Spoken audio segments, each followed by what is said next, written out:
예, 시청자 여러분 안녕하십니까. 공정기회 박탈 분노연합의 이종배 대표 왔습니다. 안녕하십니까. 자, 이 대표가 요즘 분노가 폭발하기 직전입니다. 그런데 늘 분노를 하고 있습니다. 근데 여러분들이 지금 대한민국의 좌우를 막론하고 유튜브 방송에서 여기 아니면 이런 소리를 누가 또 하게나 하겠습니까? 그러니까요, 좀 가끔씩이라도 좀 불편해하지 마시고요.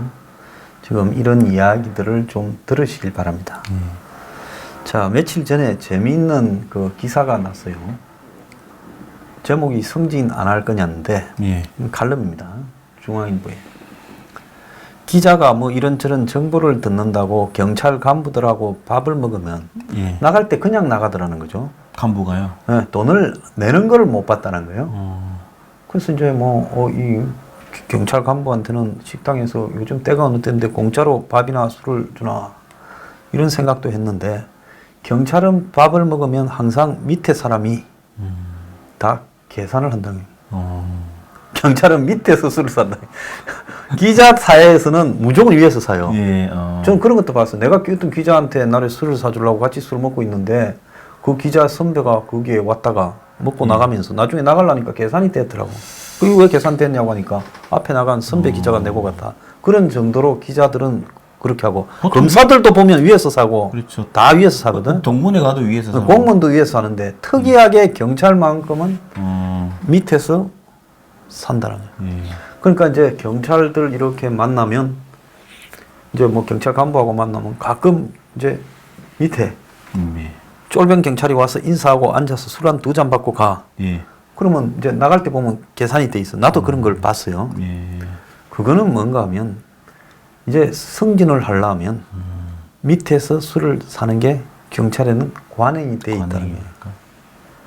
그러니까 이게 이제 언제 습관인가 하면 옛날에 보면 경찰이 월급이 작아서 뇌물을 많이 받았지 않습니까?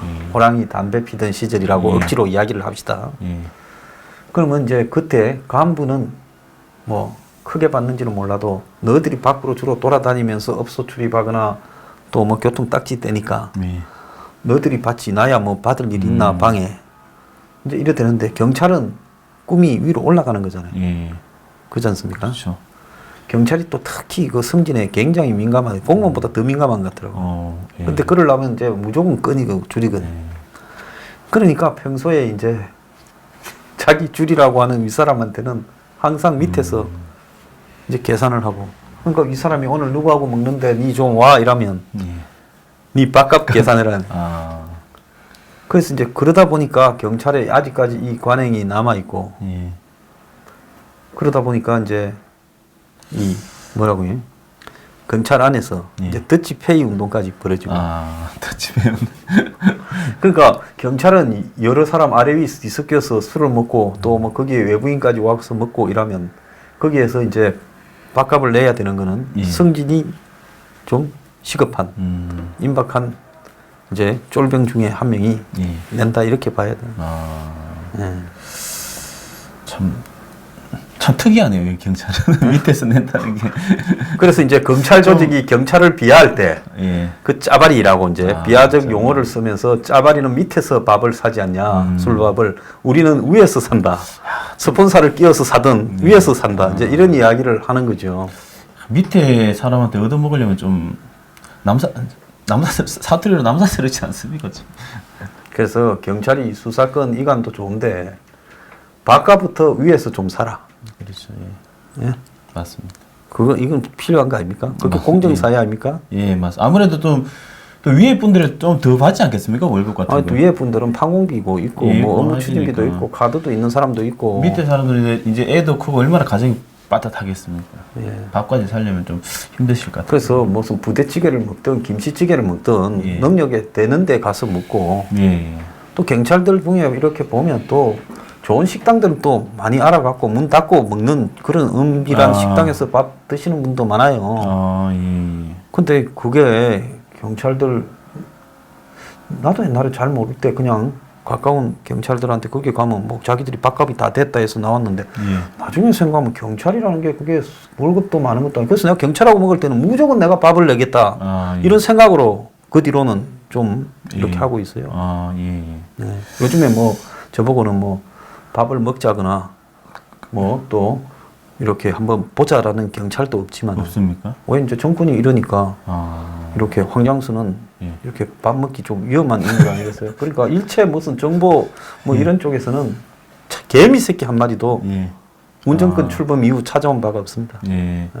그 다음 달에 앵그리 블루 2차 집회 같은 거 하면 또 정보관이 연락 오지 않겠습니까? 전번에 그나마 한국당 있는 영등포 경찰서에서는 전화 2번 왔어요.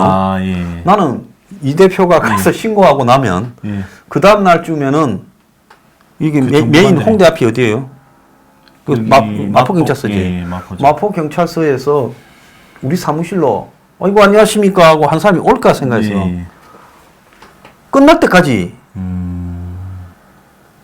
온 적이 없고 그 마포 경찰서 앞에 애호개역에서 이제 우리가 홍대에서 애호개역까지 갔다가 거기서 이제 지하철을 탈 때 경찰 한 명이 와서 아이고 수고했습니다 이제 잘 가세요 하고 악수 한번 한 게 다예요. 그러니까 뭔가 하면 아이고 그 유튜브 하는 놈이 간이 배 밖에 나와가지고 200명 한다고 신고했는데 한 50명 오겠지 이렇게 생각했던 것 같아요. 다음에 할 때는 이제는 좀 정신 차리지 않을까 싶습니다. 그때는 이 대표가 만약에 3,000명이라고 하면 경찰이 3,000명을 받아줄까요? 안 그러면 또 300명 하라고 할까요? 그때는 받아주죠. 그때는요? 그때는 받아주죠. 그렇구나. 그래서 경찰한테도 좀 무시당하니까 기분이 살짝 나쁘더라고요. 무시는 아닙니다. 무시는 아니고. 무시당한 게 아니까. 경찰도 이제 이렇게 많이 올 줄은 몰랐었겠죠. 자, 그래서 뭐 이런 거는 좀 바뀌어야 될 것 같습니다. 이런 문화 같은 경우는. 그래서요, 경찰 분들도 옛날에는 경찰이 고생하시는데 그 뭐 좀 이렇게 수준이 낮고 무슨 뭐 순산이 짜발이니 낮추어 부르기도 하는 시대가 있었습니다만은 이제는 경찰 공무원도 대기가 하늘의 별따기 아닙니까? 그러니까 인텔리예요 경찰 조직도. 그러면 이 들어가기도 인텔리면 어려우면 이제 공시를 통과한 사람이 경찰이 되는데 그럼 또 그 조직의 위상에 걸맞게 밥 사는 태도도 바뀌어야 되지 않겠냐. 맞습니다. 맞는 말씀이십니다. 그럼 경찰이 기분 나쁠까요 이런 소리 하면? 아니요, 뭐 이게 제가 봤을 때는 어떤 잘못된 관행이기 때문에 바뀌는 게 맞다고 봅니다. 자, 그리고 지금 보면 타다 택시가 요즘 시끄러워요. 우리가 그거 타다 택시 시끄럽기 전에 처음으로 예언을 했지 않습니까? 고발을 좀 했었죠. 뭐 형사 고발이 아니라 여기서 이제 말씀드렸죠. 그래서 그놈의 타다 택시가 사실상의 오너는 다음 하던 이재용인데 아니 뭔 IT 하던 사람이 그 옛날에 그런 게 있지 않습니까? 그 무슨 뭐 송충이는 뭐 솔잎 먹고 살아야 된다. 그리고 뭐 호랑이는 굶어 죽어도 뭐 풀을 안 뜯는다.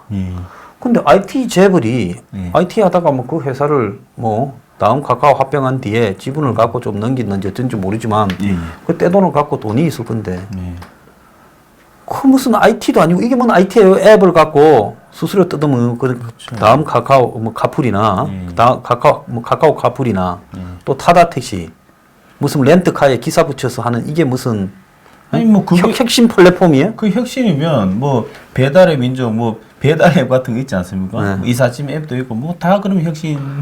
아니 배달의 민족은 아무도 이렇게 앱 가지고 안 할 때 앱을 써서 그러니까 더 혁신이지. 이거는 혁신도 아니고 그냥 보편화된 그냥 앱 하나를 깔아가지고 수수료 뜯어먹는 좀 너저분한 장사. 솔직히 호랑이는 해서는 안 될 장사. 그리고 거기에 수많은 십몇만 명이 되는 택시 기사들이 생계로 삼고 있는 데인데 그 택시 기사들 생계를 유지시켜 주는 것이 국가적으로는 더 중요할 수도 있어요. 그런데 지금 이 문제에 내 괘씸한 게 언론들 칼럼이나 사설에 보면 이 타다 택시니 카카오 카풀이 혁신이다. 이러면서 이런 혁신을 방해하고 규제를 갖다가 이렇게 완화하지 않고 완화해라. 예. 그래서 이런 걸 허용해주라. 예, 그렇죠. 이 지랄을 하거든요. 예. 근데 전 세계 우버 가는 나라 중에 미국에도 뉴욕에서 들고 일어나고 맞습니다. 예. 조용히 진행되는 나라가 없어요. 난리가 났었죠.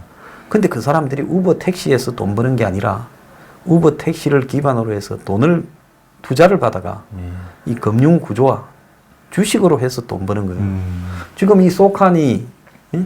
그다음 그 밑에 이거 뭐냐, 이 타다도 이거 택시 해가지고 돈 벌어갖고 무슨 택시를 기사를 월급을 250만 원, 300만 원 주고 해서 이게 돈 뭘 벌겠어요? 예. 그걸로 돈 벌려고 이 사람들이 이거 하는 게 아니라 이 시스템을 깔아놓고는 이것이 아주 첨단 플랫폼인 양 해서 여기에 투자받고 뭐. 투자 받을 예? 렌트카 사업하고 택시 사업에 포장을 해가 IT처럼 예.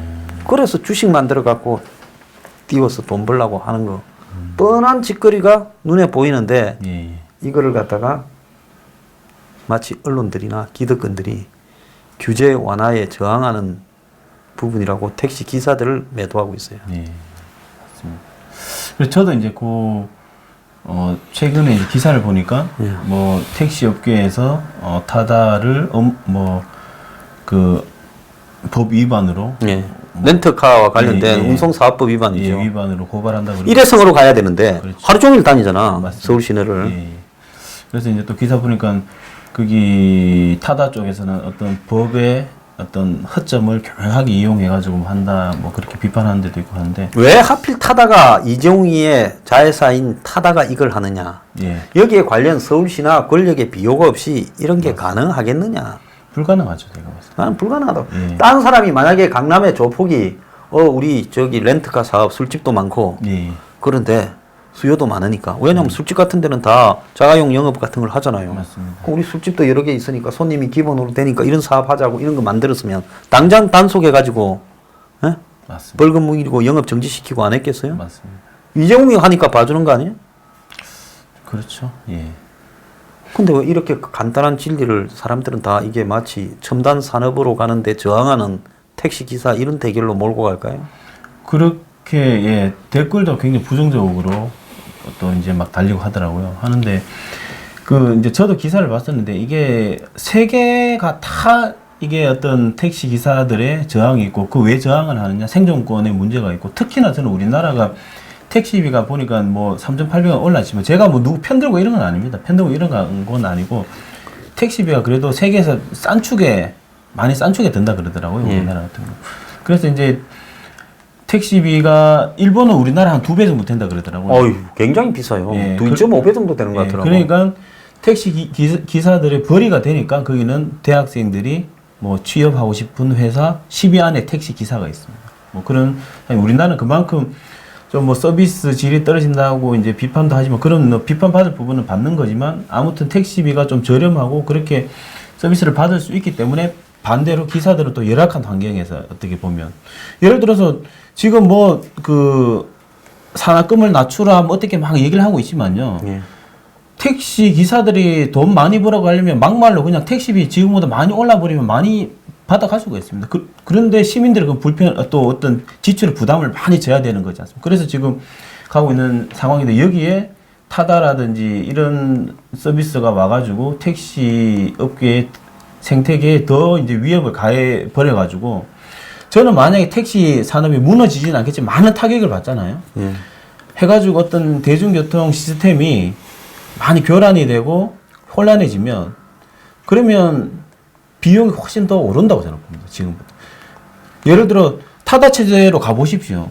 그러면 비용이 지금보다 점점점 계속 많이 오를 거라고 저는 보거든요. 그래서 어쨌든 이제 택시를 옹호하고 이 차원이 아니라 이제 저렴하게 가려면 최소한 생존권은 이제 보장해 줘야 된다. 뭐 저는 그런 입장입니다. 그래서 이스라엘에 예. 이 택시를 가지고 예.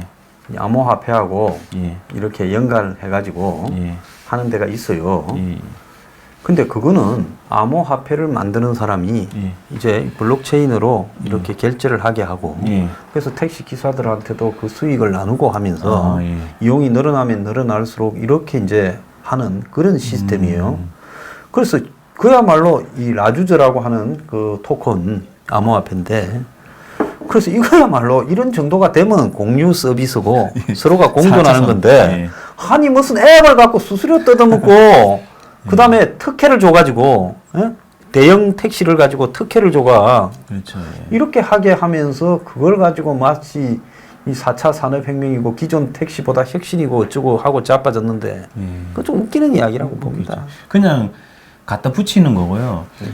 학종 같은 경우에도요. 학생부 종합제 같은 경우에 온갖 좋은 말 다 갖다 붙입니다. 4차 산업 대비하려면 학종으로 가야 된다. 우리 학생들의 뭐 어떤 이 교육이 단순한 교육이 아니라 그냥 암기식 교육이 아니라 그렇죠, 예. 다양한 생태의 생각하는 예. 교육을 시켜야 애들이 나중에 창의력이 맞습니다. 충분히 예, 창의력, 지랄하고 잠재력, 창의력, 뭐 잠재력 이런 온갖 좋은 말을 갖다 붙이는데 이제 실상은 뭐 반대죠. 예. 그래서 지금 솔직히 말하면 이재용이 한 명 돈 벌어 먹는 것보다 택시기사 10몇만 명이 살아남는 게 그렇죠. 대한민국의 일자리를 유지시켜 주는 게 더 예, 맞습니다. 중요해요. 예. 자, 대한민국이 제조업이 갖다 고도화되면서 예. 공장들이 나중에 한국에서는 노조 이렇게 애미겨 임금 올라 규제 많다고 다 해외로 나가버리고 나니까 예. 지금 대한민국의 일자리가 다 사라져 버렸지 않습니까? 그렇죠. 예, 맞습니다. 그럼 이런 사회가 좋습니까? 과거처럼 그래도 예. 예? 학벌에 관계없이 다 큰 공장에 가서 일을 하던 시대가 좋습니까? 그러니까 이게 지금 아주 잘못돼 가는 거죠. 맞습니다. 예. 그리고 저는 뭐 시장은 거짓말을 하지 않는다고 생각하는데요. 그 어떻게 보면 택시 기사님들이 열악한 환경에서 같은 뭐 중국인 같은데 아무튼 좀 생존은 좀 보장돼야 되지 않나 뭐 그런 생각입니다. 저는.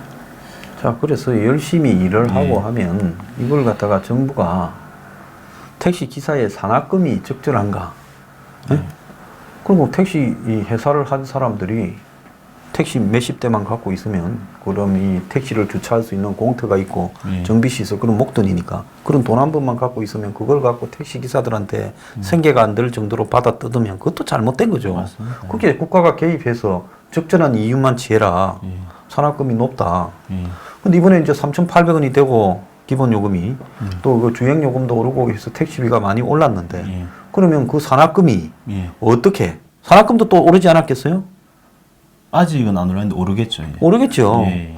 그러면 결국은 택시 비용이 오르면 택시 회사 주인이 덕을 보는 식으로 가게 되면 이거 올린 거 말로 올립니까? 맞습니다. 예.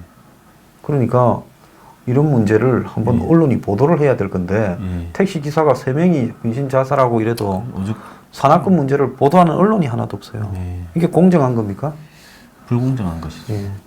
불공정한 것이고 그 저는 이제 뭐 그 이번 택시비가 올랐지만 안 그래도 제가 그때 이제 그 일하러 가다가 택시 타고 이제 뭐 아이고 이제 그 택시 요금이 올라가지고 그래 좀 이제 벌이가 좀 낫겠습니다. 그러니까 그것도 한 6개월 간다 그러더라고요. 그 말이 뭐냐면 이제 또 한 6개 서서히 이제 올리는 거죠. 계속 산학금 올려가지고 나중 되면 또 뭐 이제 벌이가 큰 변동이 없이 이제 열악한 그 상황을 간다고 하는데 아무튼 그 택시 기사님들이 좀 파이팅 하셨으면 좋겠습니다. 자, 그래서 이제 불법 산학금도 있고 지금 뭐 서울시 같은 경우에는 택시들 월급과 산학금을 다 공개한다는데 그거 공개하는 게 중요한 게 아니라 한마디로 수입과 지출 현황. 왜 산학금이 하루에 얼마예요? 요즘 한 13만 원대지요? 한 13, 4만 원 정도. 네, 이렇게 되는가에 대해서 비용 분석을 그렇죠. 좀 해야 되는 거 아니야? 택시 한 1,000대를 가지고 정부가 비용 분석을 해서 맞습니다. 택시 산학금은 얼마가 적절하다. 그렇죠. 이런 건 정부가 개입해야 되는 거 아니에요? 맞습니다. 네. 그럼 택시 회사 못 하겠다고 주인이 팔겠다면 정부가 사서 택시 그 기사들한테 조합처럼 운영하게 저 그게 좋은 방법인 것 같습니다. 좀 도와주면 될 거 아니에요. 아, 정부가 팔아라. 정부에. 그래서 제가 이제 그걸 이제 택시 한번 타면 이제 한번 택시 기사한테 물어봤었거든요.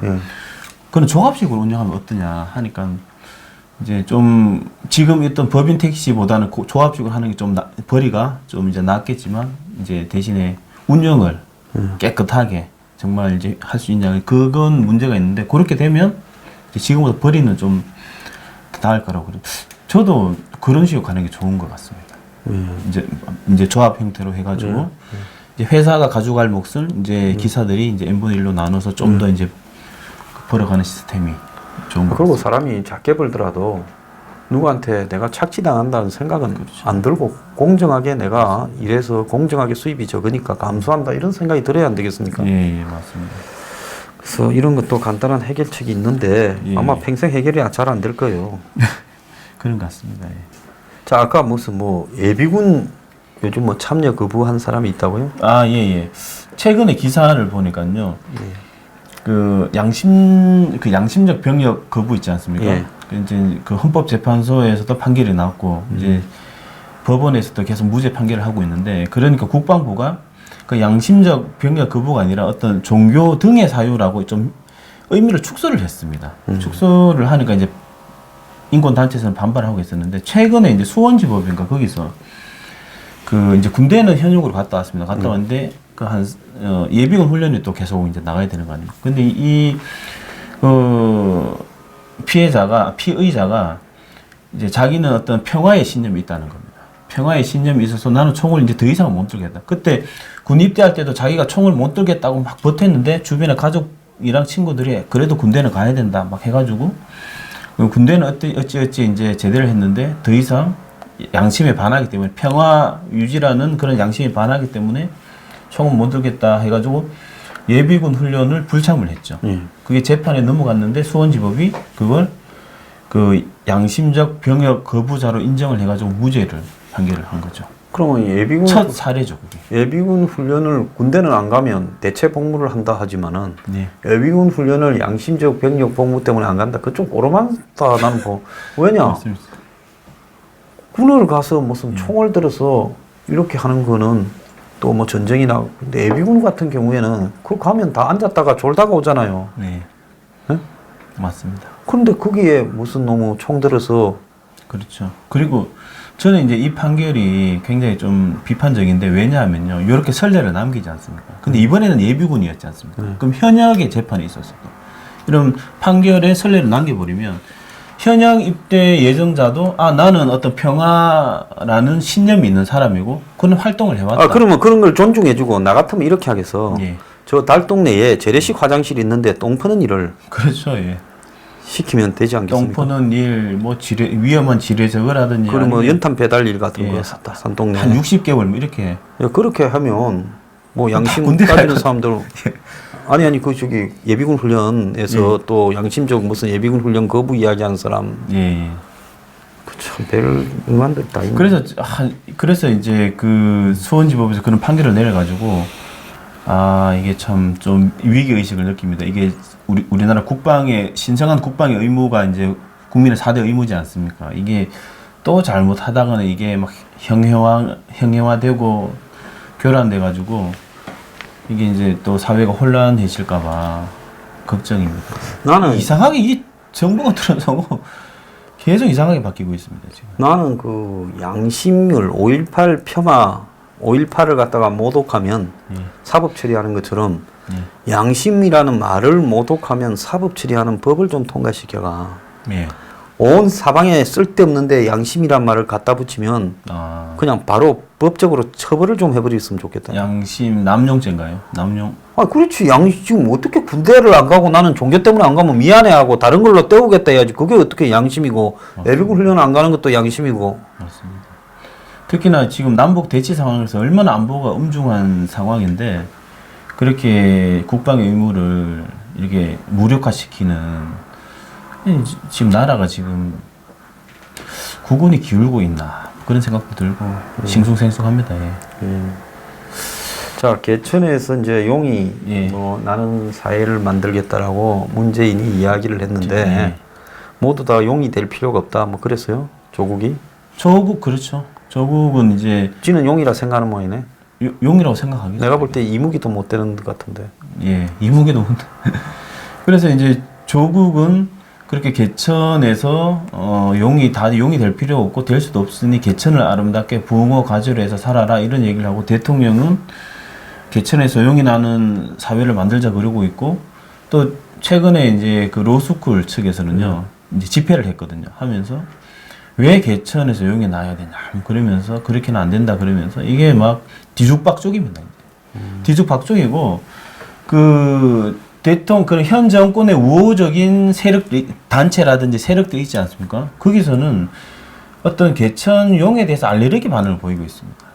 그러니까 대통령은 개천에서 용나는 사회를 만들어야 된다 그러고 그 주변에 같이 동조하고 있는 세력들은 또 개천용에 알레르기 반응을 보이거든요. 그래 이게 막 앞뒤도 안 맞고 그 진정성이 없는 거죠 이게.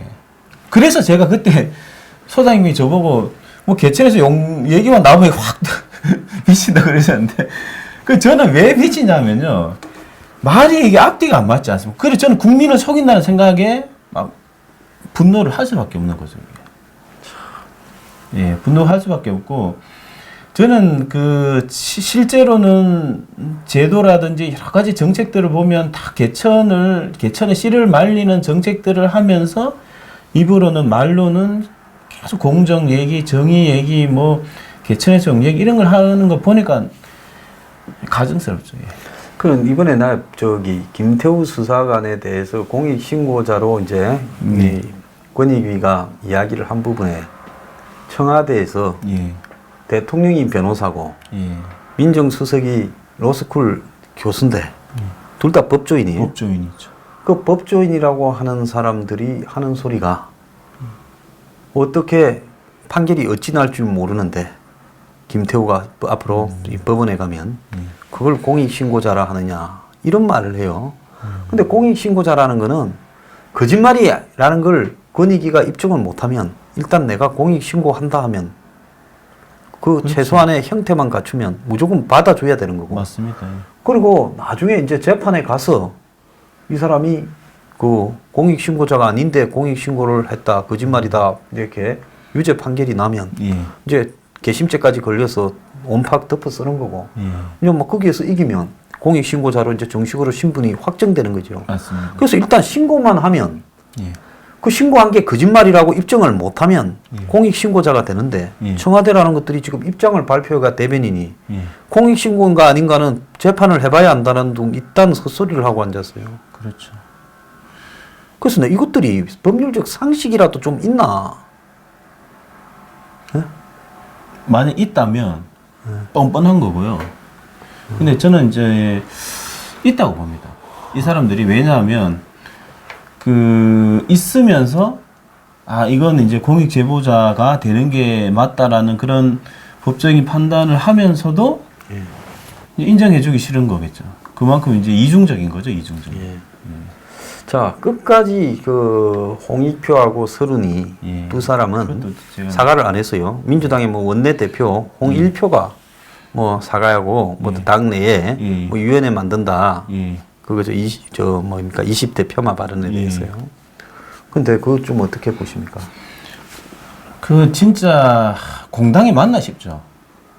공당이 맞나 싶고 그 20대 그 뭐 교육을 잘못 받은 탓이다. 예. 그 할 소리입니까 그게? 그게 왜 그러냐면요. 그러면 자기 편 안 들면 다 무슨 반동 수구 꼴통이다 뭐 이런 소리 아닙니까 그게? 그 말이 안 되는 소리. 그 너무나 좀 어떤 전제주의적인 발상이고 정당에 있는 관계자 그런 소리를 하면 안 되는 거죠. 그게 또 20대 우리 청년들을 너무나 무시하는 얘기고. 그러니까 내 편 아닌 사람은 다 잘못됐고 뭔가 문제가 있다 뭐 이런 얘기 아닙니까? 그리고 저는 그 사람들한테 꼭 얘기하고 싶은 게 그 문재인 정부를 초기에 가장 지지했던 게 20대입니다. 그럼 그때는 교육 잘 받아서 지지했었다가 느닷없이 지금 지지 안 하니까 느닷없이 그러면 교육이 뭐 갑자기 뭐 어떻게 변해가지고 그러면 뭐 그래 됐다는 겁니다. 그럼 지지할 때는 뭡니까? 그럼 그때 20대랑 지금 20대랑 다르다는 겁니까? 뭡니까? 그럼 말 자체도 말이 안 맞지 않습니까? 그게? 그런데 이게요, 우리 저 보수라고 자기가 자처하는 사람들에 대해 시각도 큰 문제가 있어요. 제가 참 간혹 가다가는 좀 절망적이라고 느끼는데 뭐라고 제가 20대에 대해서 문재인 지지 철회한다고 그 사람들이 보수 지지하겠냐. 정신 좀 차리라 하니까 20대 지지는 두고 봐야 일단 사악한 종북 좌파들 먼저 까야 뭐 뒤에 숨어서 니 혼자 떠들지 마라 뭐 이런 소리를 하고 있어요. 그래서 이게 20대를 이렇게 지금 고민하는 건 저거 집에 자식들 이야기요. 맞습니다. 그런데 나서서 문재인만 까서 내리보내면 이 세상이 다 맑아질 것처럼 우리가 이야기하는 이것도 문제란 말이에요. 문재인이 주요한 지금 핵심이지만 그 문재인 쫓아내는 일은 나도 밥 먹듯이 열심히 하고 있어. 그러면 그것만을 가지고 그때까지는 아무 다른 문제들은 다 내팽개 쳐라는 거예요. 지금 이렇게 우리가 진짜로 문재인을 쫓아내려면 20대에 도움도 받고 30대에 도움도 받아야 쫓아내는 거 아니에요. 그러려면 그들에게 정말로 이 사회에 희망도 제시해야지. 문재인 쫓아내자 한 개만 가지고 안 따라오죠, 그 사람. 따라오겠어요? 안 따라오죠. 뭔 생각을 하고 사는지를 제가 모르겠습니다. 정말. 그래서 저는 그 보수 세력이 20대들이 왜 현 정부에 분노하고 있고 20대들이 지금 고민하고 또 고통받는 부분이 어떤 부분인지에 대해서 보듬어줘야 됩니다. 이게 자꾸 딴 데서 찾을 게 아니라 20대들이 왜 지금 분노하고 있는 부분에 대해서 보수 세력이 이제 다가가서 보듬어주고 어떻게든 같이 하려고 이런 이제 모습을 보여야 되는데, 근데 저는 한 번도 보수들이 그러한 진지한 고민, 그냥 말로는 뭐 청년위원회도 만들고 뭐 청년들 불러가지고 토크 콘서트도 하고 했지만 그런 형식적인 거 말고요. 진짜로 20대들이 어떤 마인드이고 또 어떤 이제 정치를 바라보는 어떤 시각이 어떤 시각이고 또 어떤 데 고민을 하고 있고 어떤 걸 원하고 이런 진지하게 고민을 하고 진짜 접근을 하려고 한 적이 저는 없었다고 보고, 지금이라도 저는 소장님 말씀이 맞는 게요. 아무리 그 문재인 정부가 싫다고 20대가 돌아서도 보수 쪽으로 안 옵니다. 이 사람들은 지금. 그래서 보수 세력이 그러한 진지한 고민을 해가지고 다가가는 시도를 해야 되는데 좀 서글프네요. 예. 자기 자식들이요. 지금 앞이 막혀 있는 20대다. 자살을 고민하고 희망을 찾을 수 없는 20대라면 말 이렇게 쉽게 하겠습니까? 더 나아가서 보수가요. 보수뿐만 아니라 무슨 좌파, 종북 좌파도 마찬가지지만 이런 20대들을 자신들의 이속을 채우기 위한 일종의 장식품, 도구로 이용한 거 말고 정치권에서 그들에게 정말로 진지하게 맞습니다. 예? 그들 같은 눈높이가 되어서 고민해 본 적이 있어요? 없죠. 옥탑방에 산다는 사람이요. 그 서울시장 예. 예? 그 쇼만 하다 보니까 그 내가 아까 서두에 이야기했잖아요. 1.2m 쌓아야 되는데 90m만 돼서 옥탑방에 예. 5층이. 예. 그래서 시골에서 올라와서 주 100시간씩 일하던 젊은이가 예? 회사에서 12시 반까지 일하고 새벽 3시까지 또 술 먹는데 끌려갔다가 추락해서 죽었다지 않습니까? 자, 그러니까요. 박원순이가 옥탑방에 가서 살면서 옥탑방 난간부터 그 옥탑방의 구조도 그때 불법 개존이 이야기가 나왔잖아요. 예. 예. 그러면 옥탑방에 있어서도 최소한의 안전이나 최소한의 인간다움을 하지 않으면 옥탑방 불허한다든지. 그렇죠. 그래서 그런 부분에 대해서 안 그러면 옥탑방을 제대로 갖춘 건축물에는 인센티브를 준다든지. 뭐 이런 거라도 하나 했으면 옥탑방에 가서 땡볕에 쇼 하지 말고 문재인 준 선풍기 뜯어보는 쇼 하지 말고 그래도 하나라도 얻은 거 있었지 않겠어요? 그렇죠. 그게 작년 여름인데 이 젊은이는 작년 10월 달에 죽었대요. 옥탑방 난간 높이 때문에. 그래서 정말 쇼 좀 하지 말고요. 진지해집시다. 예.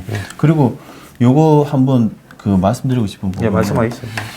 그 저번 제가 두 번째 시간에 한 말씀드렸던 것 같은데 그 미국도 보수가 몰락한 적이 있었고 예. 그때 보수가 재건을 했던 게 이제 그 헤리테지 재단 설립자 에드윈 풀러라는 분이 말씀하시기를 젊은이에게 계속 기회의 사다리를 얘기했다 그러더라고요. 예. 그래서 소모임 만들어서 우리의 보수 세력이 너네 청년들에게 이러이러한 기회를 주겠다.